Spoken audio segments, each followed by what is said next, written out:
A ideia de hoje é bater um papo sobre indução de trabalho de parto. O que vocês acham? Um bom tema? Pessoal, conta pra mim. Quais são as maiores dificuldades que vocês têm quando vocês estão lidando com alguma paciente? Você percebe que provavelmente a gente vai precisar induzir esse parto antes do seu início espontâneo. Conta pra mim. Acho que a gente tem que fazer esse bate-papo ser o mais produtivo possível para todo mundo, né? Então, hoje em dia, graças a Deus, a gente mudou um pouco essa chavinha de que quando a gente tem que resolver uma gestação, obrigatoriamente tem que ser por uma via alta, por cesárea. E muitas pacientes que possuem alguma patologia ou alguma alteração, elas acabam optando e decidindo pela indução do trabalho de parto. Só que daí vem aquelas polêmicas, né? Com que medicamento, ou a gente vai tentar de maneira mecânica, e se for bolsa rota, o que eu devo usar, quais são os riscos de infecção frente a uma bolsa rota que não entra em TP. Talvez este seja um dos temas mais importantes para a gente bater papo, porque é muito do dia a dia hoje. E eu acho que seria um tema muito interessante para a gente trocar. Último ultrassom não ser tão recente e a dúvida. Não entendi, Amanda. Você mandou alguma outra pergunta antes? Deixa eu ver. Não entendi. Se você quiser mandar de novo a tua questão, ela chegou incompleta. Induzir só com cardiotocografia? Olha, em teoria, é o que a gente precisa para poder garantir o bem-estar fetal no intratrabalho de parto, né? O ultrassom, às vezes, ele indica pra gente alguma coisa, mas se você não tem acesso ao ultrassom, você quer dizer, assim, no caso de um bebê muito grande, por exemplo, um bebê próximo a macrosomia fetal, é isso que você quer dizer, Amanda? Manda aí pra gente. Você sabe que ontem eu estava participando de uma aula lá na Universidade de Santo Amaro. A gente tem uma reunião da clínica de ginecologia e obstetrícia na universidade que eu trabalho. Foi super interessante, porque a gente estava conversando exatamente sobre os novos protocolos assistenciais do Ministério da Saúde. E um dos pontos que foi mais, assim, discutido, e muito legal a discussão, sabe? Foi quando a gente tem uma bolsa rota. O que a gente deveria fazer, porque é uma coisa um pouco nebulosa em vários protocolos, né? E aí, rompe bolsa, espera em casa. Rompe bolsa, vai para o hospital. Rompe bolsa, o que a gente faz, né? Usa miso, pode entrar com ocitocina, leva em consideração o índice de Bishop, período de latência. Vocês têm essa dificuldade? Vocês sabem que é polêmico, tá?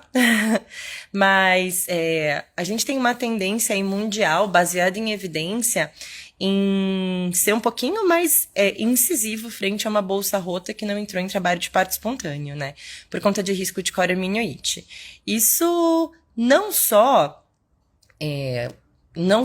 aqui no Brasil, no novo protocolo do Ministério da Saúde, isso é bem claro.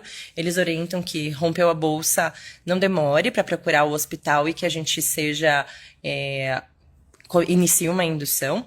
Mas mesmo quando a gente vai pegar o ACOG, por exemplo, a gente vai pegar o American College fala que, assim, tem que ser uma decisão compartilhada entre obstetra e paciente sobre o aguardo do período de latência, e eles sugerem, não é nenhuma obrigatoriedade, que esse período de latência em casa seja de no máximo 8 a 12 horas. Isso é uma sugestão da ACOG, mas eles falam, olha, o paciente tem que estar ciente que tem risco maior de coriominioite, infecção, e, portanto, nós sugerimos uma conduta ativa um pouco mais intensiva do que a gente estava habituado. E o Ministério da Saúde coloca isso, né, no nosso protocolo agora de 2022, que paciente com bolsa rota fora de trabalho de parto deveria pelo menos estar em ambiente hospitalar. Podemos aguardar até um período de latência, acompanhando alguns parâmetros e alguns sinais, mas que, em geral, a gente acaba iniciando a indução. 8 a 12. 8 a 12. E decisões compartilhadas. Eu não sei o seu nome. Ipatrignani. Depende. Tem uma área que eles falam 12, tem um outro que eles falam 8. Mas eles pedem para não passar de 12 horas. Essa é a orientação. Uma outra parte que foi bem polêmica das discussões e que eu acho que a gente ainda tem muito que conversar, isso não é criticar ou elogiar ou nem nada, é que a gente tem orientação agora bem clara de entrar depois de 12 horas de bolsa rota com ampicilina, independente do estreptococo, se positivo ou negativo. Está no nosso protocolo novo. Eu sei que vai gerar polêmica, mas é uma outra coisa super interessante pra gente conversar, que às vezes alguns lugares falavam, mais de 18 horas de bolsa rota entra com antibiótico, ou então só entra com antibiótico quando for estrepto positivo. Então, na verdade, nesse último protocolo, a gente já tem o que guiar realmente, baseado em evidência das orientações aí da equipe super competente do Ministério da Saúde, que falou que a gente deveria entrar assim. Foi polêmico, inclusive, na nossa reunião clínica. Queria até saber a opinião de vocês, se vocês já fazem isso, mas isso é uma informação importante para a gente divulgar. Que agora a gente tem aí uma diretriz nova e que ela fala isso, mais do que 12 horas de bolsa rota, vale a pena entrar com ampicilina, tá? Para todas as pacientes. Quando a bolsa rota... Deixa eu só voltar. A Amanda deixou a pergunta dela, e eu tô devendo a Amanda, né? Aqui na nossa live. A Amanda perguntou pra mim, quando não tem um ultrassom precoce, um caso de pré-eclâmpsia, por exemplo, o último Doppler com mais de 15 dias. Aí eu acho que é muito individualizado, né? Inclusive, eu estava gravando exatamente nesse final de semana a aula de restrição de crescimento fetal aí do curso do TEGO. Isso é uma das partes que mudou, né, dos últimos tempos. Eu acho que, assim, Amanda, a gente tem que levar em consideração principalmente se o bebê é um restrito ou não. Não somente a pré-eclâmpsia, tá? Porque eu tô entendendo o que você tá querendo dizer, mas a maioria dos bebezinhos que tem alteração de Doppler, ou que são os restritos tardios, que a gente costuma falar, aqueles que são depois de 32 semanas, que não alteram de maneira importante, porque diástole zero, nos protocolos novos, a orientação é que se faça cesariana, né? Mas, por exemplo, se eu tenho uma paciente com uma alteração de umbilical e um peso baixo, se eu tenho uma paciente com uma alteração acima do percentil 95 das uterinas também, é restrito, ou pelo menos tá entre o percentil 10 e 3, a gente pode induzir sim. Agora, não ter o Doppler dá um pouquinho de medo, só que a gente tem que lembrar que os parâmetros biofísicos, o primeiro parâmetro biofísico que muda, realmente é a frequência cardíaca, né? Então, se você tem à sua disposição cardiotocografia, você pode induzir. Você não vai estar errado em induzir. No mundo ideal, seria legal você ter uma avaliação completa de um perfil biofísico com Doppler completo para tomar a sua decisão. Mas, se você manter esse bebê monitorado, bem observado, a orientação, inclusive, é que se faça, às vezes, uma monitorização contínua. Eu sei que, do ponto de vista de realidade, da gente ter uma cardiotoco para uma paciente pro tempo inteiro de uma indução, quando pegar o TP, é muito complicado, né? Em qualquer serviço, dos maiores e mais estruturados até os menores. Mas a gente poderia avaliar, porque o primeiro parâmetro biofísico de mudança quando eu tenho um sofrimento fetal, que é o que a gente corre mais risco numa paciente de pré-eclâmpsia, uma paciente de um bebê restrito, seria a frequência cardíaca, né? Espero que tenha feito sentido, você me conta depois, Amanda, tá? Carol mandou aqui. Paciente não aceita a indução, a maioria deseja via alta, sempre explicando os riscos e complicações. O pior da indução é o tempo, pacientes muito ansiosos. Concordo 100%, Carol. É bem difícil, né? Principalmente quando a gente trabalha numa obstetrícia 1 a 1, né? Então, quando a gente não tem uma equipe que consiga se dividir para poder fazer o acompanhamento dessa indução, ou quando a gente, às vezes, não confia em deixar a paciente no hospital até pegar o trabalho de parto, né? E você pensa, eu vou fazer miso, você pode fazer 4 misos, e você não vai conseguir ficar o tempo todo do lado dessa paciente, né? Então, são coisas que a gente precisa realmente ponderar. Indução é uma coisa que a gente pode começar com algumas situações até mesmo em ambulatório, né? Descolar membrana, ao redor de 39 semanas é uma outra coisa que se conversa bastante. Aquela parte mais natural, né? Que não é baseada em evidência, óleo de prímula, acupuntura. São muitas coisas que a gente pode começar utilizando desde antes. Então, uma paciente patológica, por exemplo, eu vou falar o que eu faço, costumo fazer no meu consultório. Eu faço muita patologia, que tem muita chance de induzir. A gente faz acupuntura, a gente usa óleo de prímula, eu descolo membranas quando tá próximo aí ao limite do nascimento. Então, existem algumas coisas que a gente pode vir a fazer, mas sempre tem isso, a ansiedade. Então, eu sempre explico para as minhas pacientes desse jeito que você falou. Eu falo, olha, você precisa entrar em trabalho de parto. A indução pode demorar dias, às vezes. Quem vai mandar o bebê tá bem, você tá bem, e a gente tem que esperar. Tem paciente que com um miso entra em TP. Tem paciente que com 4 misos não tem nem cosquinha, né? Então, é muito difícil quando a gente tá num 1 a 1, né? Eu concordo com você. Mas, em geral, a gente antes nem se dava muito essa opção para paciente, né? É legal ver como as coisas estão mudando. E a gente passa a conversar com mais clareza e dividir as responsabilidades com elas. Isso é bem importante. Quando a bolsa rota é prematura, aí entra num outro protocolo, né?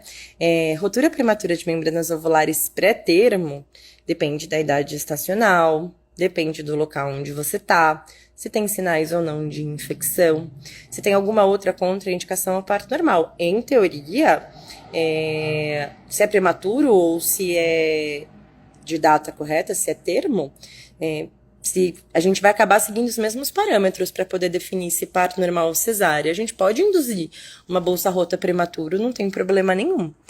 A gente só não vai poder utilizar, por exemplo, para o PS, né? E nem balão para poder preparar o colo.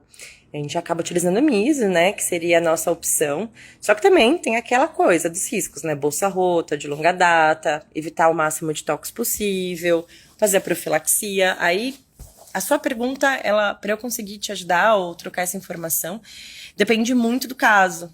Depende muito do caso.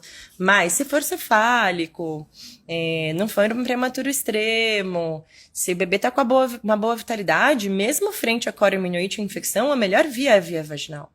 Então, é divisão com a paciente e podemos induzir. Onde encontra o posicionamento da resolução? Oi, Rafaela, a gente vai colocar para vocês, pode ficar tranquila, tá? Mas essa é a resolução nova que saiu, tá bom? Eu mando para vocês depois. Tem algumas pessoas mandando essa questão pra gente, tá? Mas hoje a gente vai falar de indução de trabalho de parto.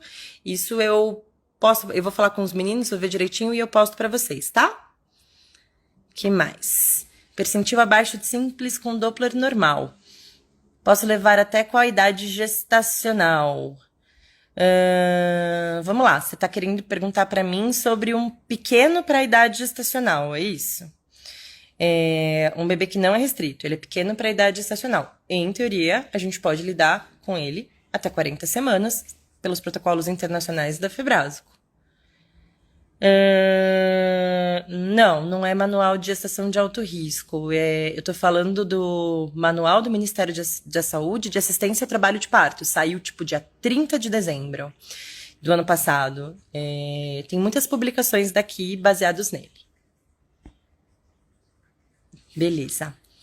Gente, é tema polêmico, tem muita coisa para poder falar, por isso que eu acho que é um bate-papo bem interessante, pra gente poder trocar as informações. Aproveitando o gancho da paciente com obesidade, essas pacientes, elas se beneficiam muito aí de parto vaginal, né? Muito. A gente sabe que a obesidade aumenta muitos os riscos de infecção puerperal, seroma, é muito mais complicada a técnica de via alta, e é muito engraçado que às vezes a paciente chega no consultório e fala assim, por conta da minha obesidade, eu não posso ter um parto normal, né? Ao contrário, é o melhor dos mundos para ela. E melhor dos mundos ainda seria se ela entrasse em trabalho de parto espontâneo. Mas as novas orientações, não só nacionais, como também do ACOG, a gente observar, acompanhar e fazer essa indução provavelmente em 38 e 39. Não vou esquecer de mandar para vocês a fonte, tá? Promessa. E aí, vamos lá. Tô conversando aqui sobre um monte de coisas. Acabei que eu não foquei num assunto só. Estamos mais nas trocas de informações. Depois, se vocês quiserem, eu coloco aqui no nosso Stories mesmo, qual que é o link que tá aí, o protocolo de assistência ao trabalho de parto do Ministério da Saúde. Porque o que a gente tinha de 2017 agora já mudou, já tem esse de 2020. Foi pouco assim, talvez ele apareceu pouco nas discussões, porque ele saiu dia 30 de dezembro. Eu lembro que eu tava num TP quando a gente ficou sabendo que saiu. Então foi bem na época de festas. Mas ele tá bem legal, assim. Eu já li algumas vezes.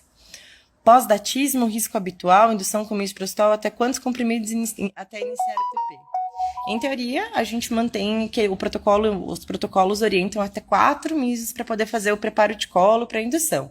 Mas isso não significa que você não possa mudar qual o tipo de indução depois dos 4 meses, né? A gente tem que lembrar que a gente está falando de preparo de colo, se a paciente está completamente fora de trabalho de parto, né? Então, o miso, ele tá entrando aí para uma paciente que tem um índice de Bishop ruim.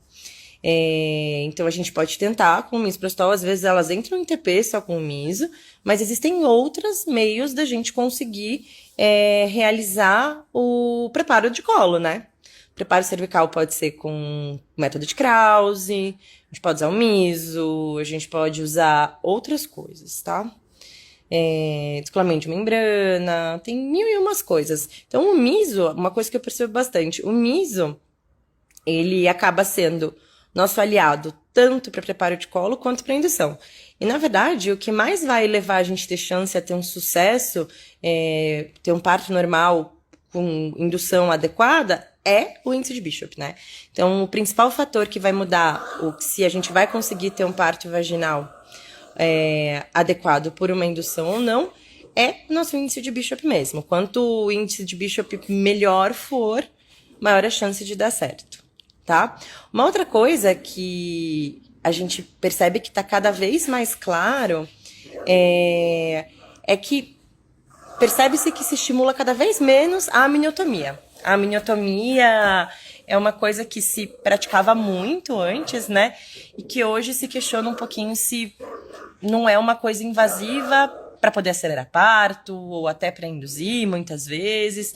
Então, a gente está deixando de fazer a amniotomia muitas vezes. A orientação é evitar ao máximo deixar a bolsa romper espontaneamente, ou só quando é para coordenar a contração, resolver alguma distócia. Mas para induzir trabalho de parto, a amniotomia, ela perdeu um pouco do foco. Que mais de dúvidas vocês têm aqui de legal? Balão. Gente, o balão é uma coisa que eu adoro, né? Que é uma coisa que eu tive muito pouco contato aí durante minha residência, a gente não fazia muito. A gente só ouvia falar. Tem algumas escolas aqui em São Paulo que usam bastante, né? E fora do Brasil se usa muito, né? A gente vai passar lá ou a sonda de Foley ou o balão de Koch mesmo, quando a gente tem, encher com um líquido, fazer uma pequena atração, deixar essa paciente com o balão até ela expelir. Em geral, quando ela expele esse balão, tem vezes até que ela entra em trabalho de parto, só com o balão, é muito interessante. Então, além da gente ter o descolamento de membranas na região que a gente coloca o balão faz uma pressão no colo do útero. Então, ele muda aí o colo do útero acaba esvaecendo e dilatando muitas vezes, o índice de Bishop fica muito mais favorável, e aí a gente tem muito mais chance da nossa indução dar certo, porque é aquilo que eu falei pra vocês. O índice de Bishop é aquilo que mais vai influenciar a chance da gente ter parto vaginal durante uma indução. Gente, eu queria perguntar para vocês, quem aqui está habituado a induzir pacientes anticoaguladas? Vocês costumam induzir, oferecer a indução para essas pacientes? Quais cuidados vocês costumam fazer?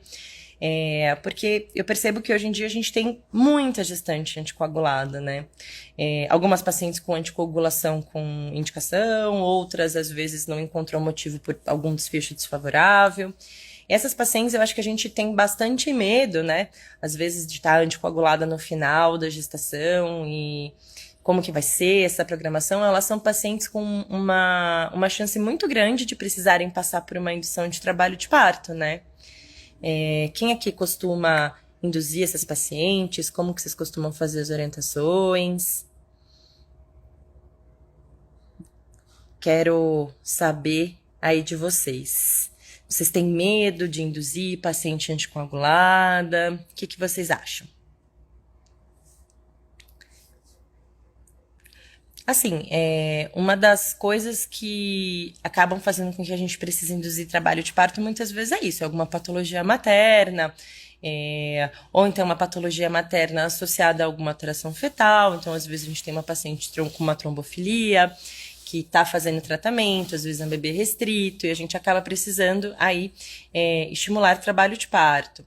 Essas pacientes, gente, são pacientes que quando a gente faz uma programação, a gente diminui aí os riscos de sangramento. Ou dela entrar em trabalho de parto logo após fazer a sua dose de anticoagulante, e se tiver alguma emergência, a gente precisar ir para uma cesariana com anestesia geral, né? Acho que é o grande medo que a maioria dos colegas tem. Então, a programação de você suspender o anticoagulante para você iniciar o estímulo de trabalho de parto, depois retornar com um anticoagulante, talvez seja uma das coisas que mais angustia o obstetra. Me fale se vocês acham que eu estou enganada, mas eu creio que sim. E o anticoagulante, assim, a maioria das vezes a gente vai tá usando a enoxaparina, né, para esses pacientes. Então, a gente costuma dizer que 12 horas antes do início da indução, a gente pode suspender, né, o anticoagulante, a depender se ela não for uma paciente de extremo alto risco para trombose, né, uma paciente com uma trombofilia, por exemplo, uma alteração de antitrombina 3, que é a mais trombogênica das trombofilias, né. Aí acaba que, nesses casos, a gente acaba conversando mais com o hemato. Mas, em geral, a gente consegue suspender a anticoagulação, iniciar preparo de colo, a indução de trabalho de parto e retornar com o anticoagulante aí 8 horas depois do nascimento, independente da via. Assim, a gente tem um pouquinho mais de segurança relacionada à analgesia, né? E se houver algum tipo de necessidade da gente precisar operar, a gente tá tranquilo em relação à parte de analgesia, né? Acho que é o que mais dá medo.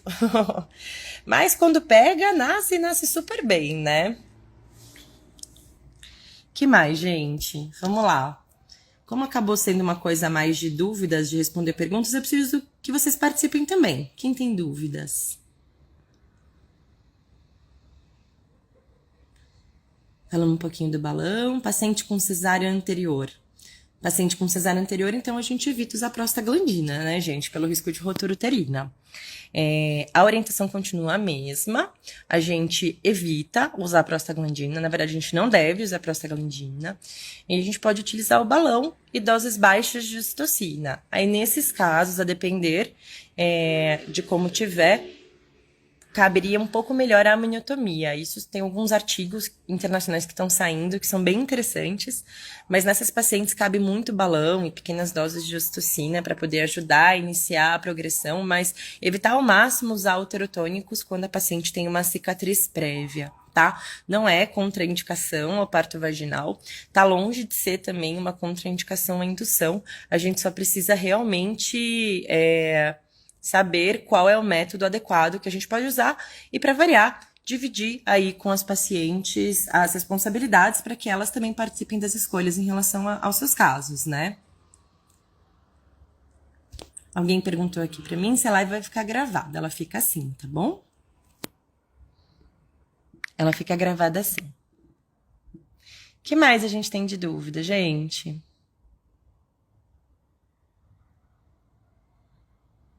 E gemelar? Alguém sabe dizer?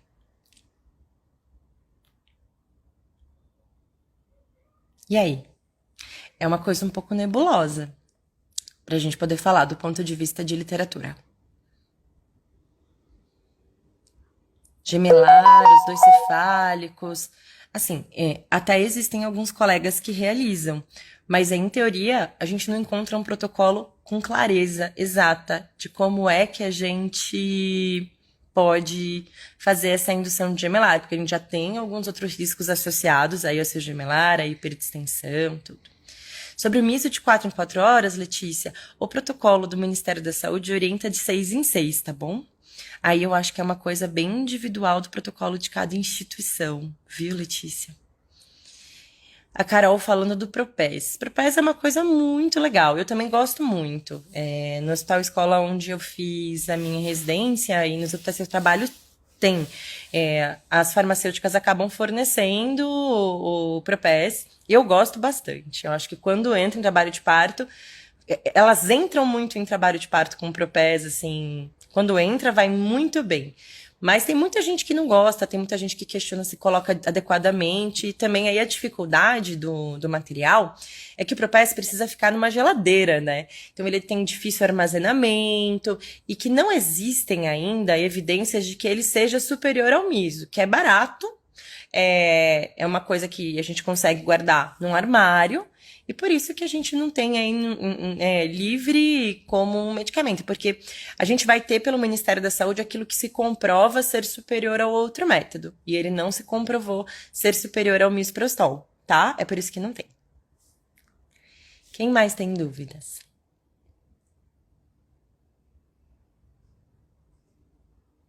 Dilapan. Dilapan é super legal pra gente poder conseguir num colo muito fechado, muito fechado, que a gente não consiga introduzir o nosso dedo para poder descolar a membrana ou passar balão, ele super ajuda. Mas seria mais para tentar melhorar aí o colo, para você conseguir fazer uma segunda opção, né? Do que para a própria indução propriamente dita, né? Seria para poder ajudar a gente a passar um balão, por exemplo, né? Eu tenho muito pouca experiência com Dilapan, viu, Lívia? Você tem? Conta aí pra gente. Vocês já se sabem o que é um Dilapan?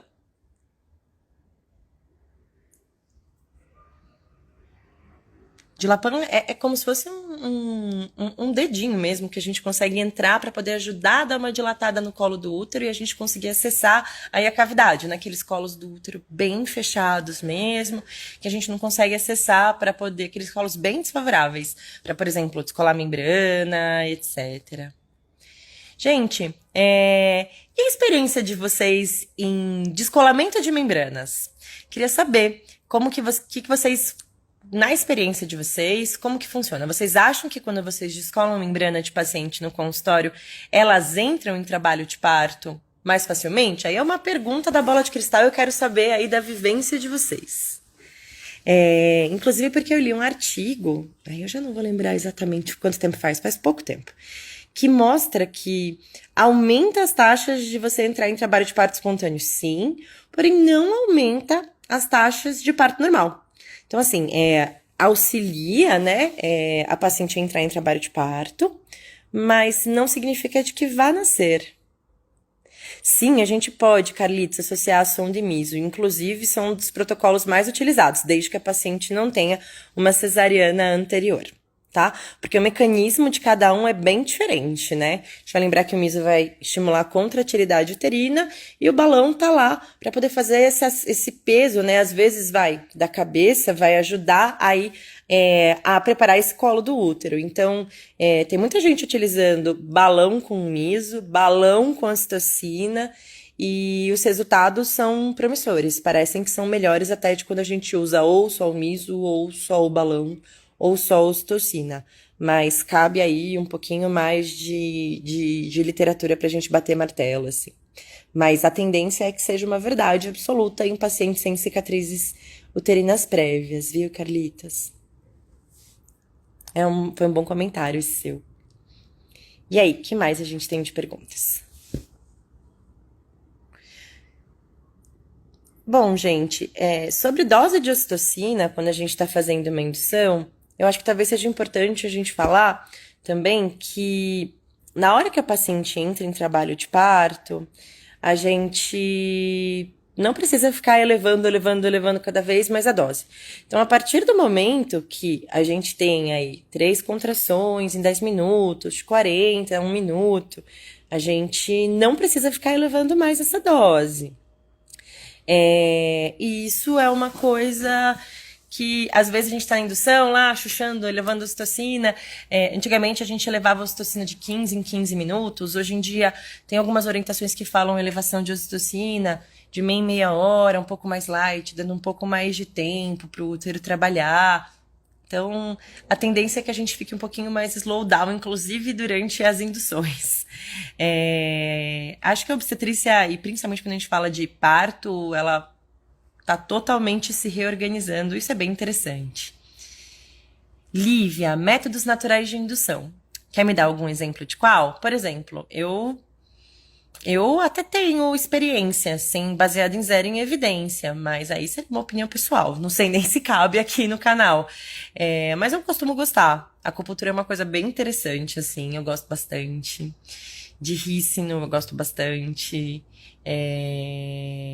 De prímula também. Eu percebo que é bem legal. Eu trabalho em conjunto com algumas pessoas com algumas doulas ou algumas fisioterapeutas pélvicas que também são doulas que acabam utilizando e eu aprendi a gostar muito de tudo que eu já vivenciei nisso.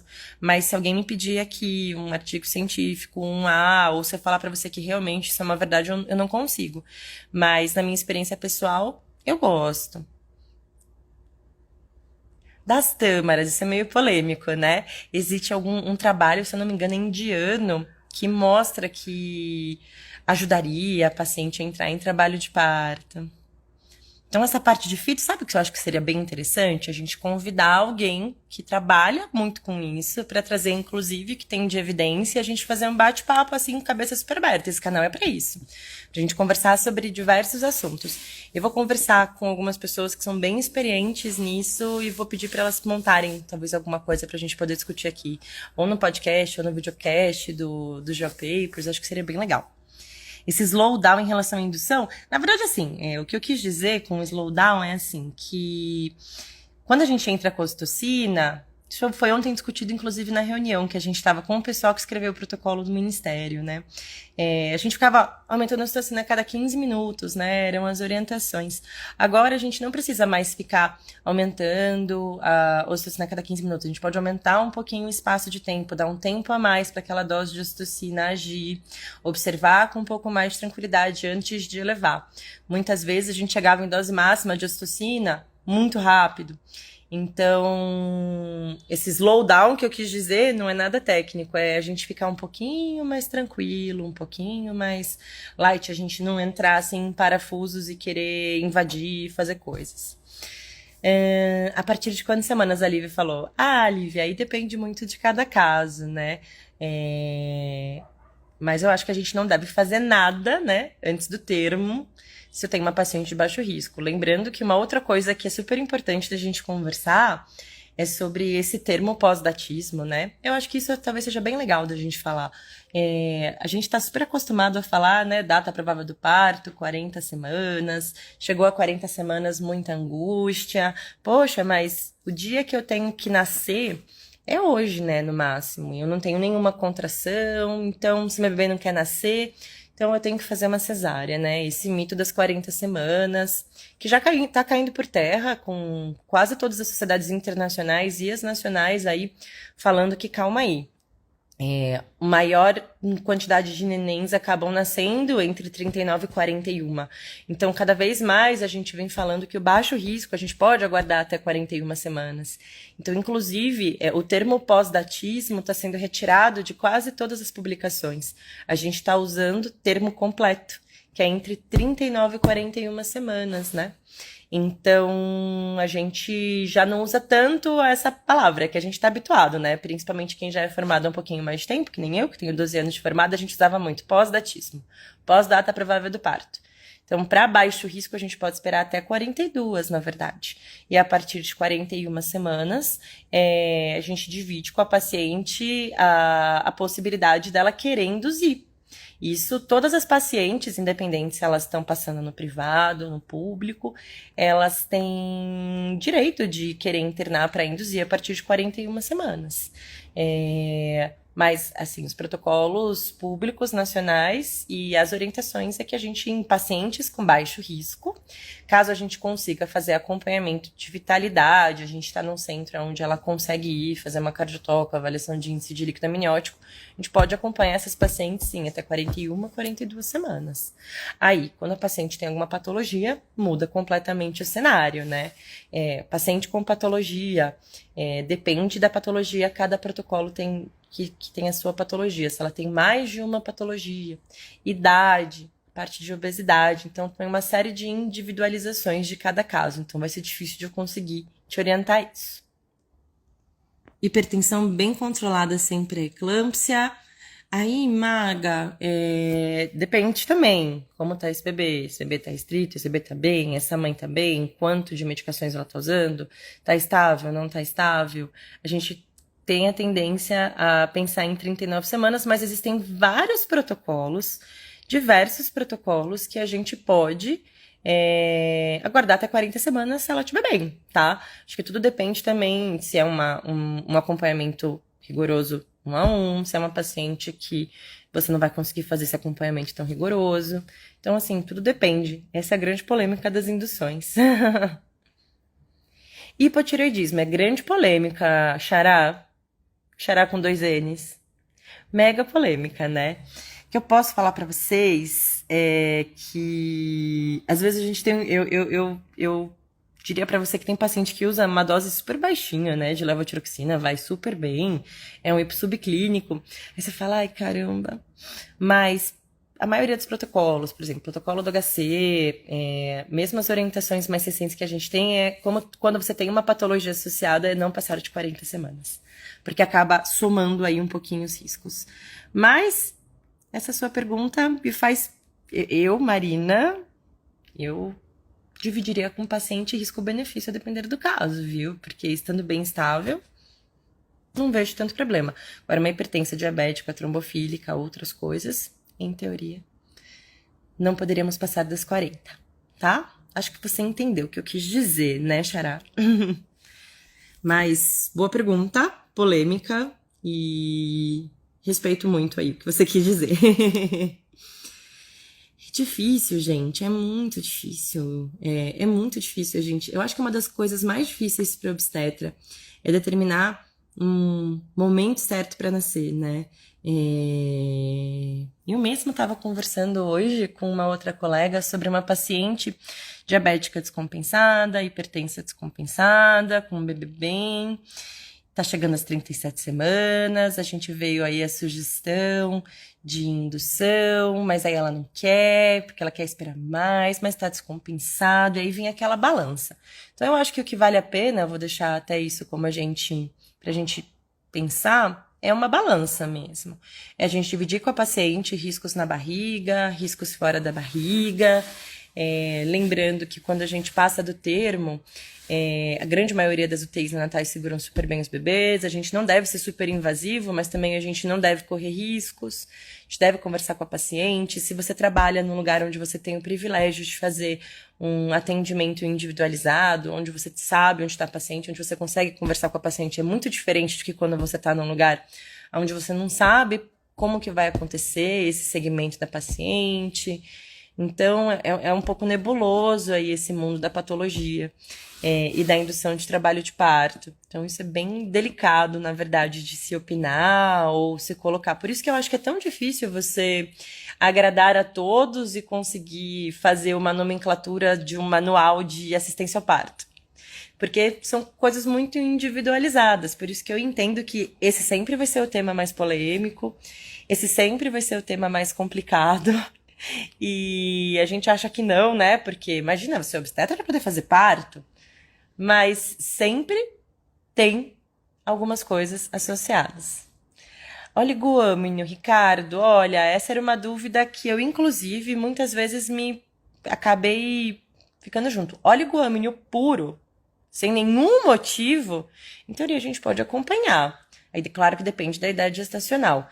Mas, em geral, o oligoâmino acaba vindo com alguma outra coisa junto, né? Então, por que é oligoâmino? Acho que a pergunta tem que vir aí. Como que tá o Doppler?